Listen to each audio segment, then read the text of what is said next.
I mostly specialize in lignum party, but as you can see, it's a mixture of the cedar and the lignum party. So I'm from the Mighty Gully Youth Project. It's founded by our teacher, Mr. Lancelot Bryan. He died in England a few years back.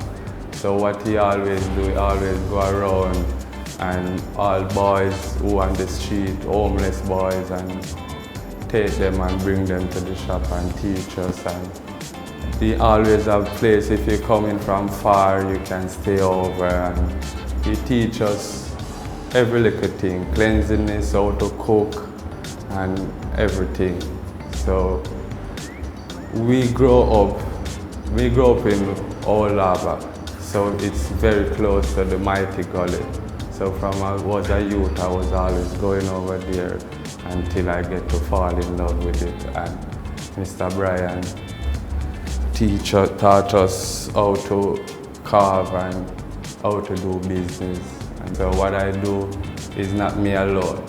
I take things that my friends made too. So I got work from my friends, Marlon Francisco and J. Van Johnson. We do the bus and we do tassa, we do abstract pieces, and we also do self-portrait.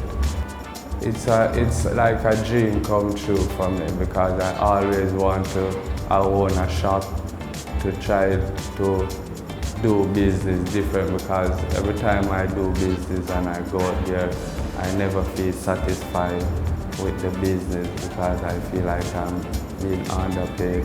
Now I'm at the Artisan village. I feel much better and I like the environment. It's clean and nice.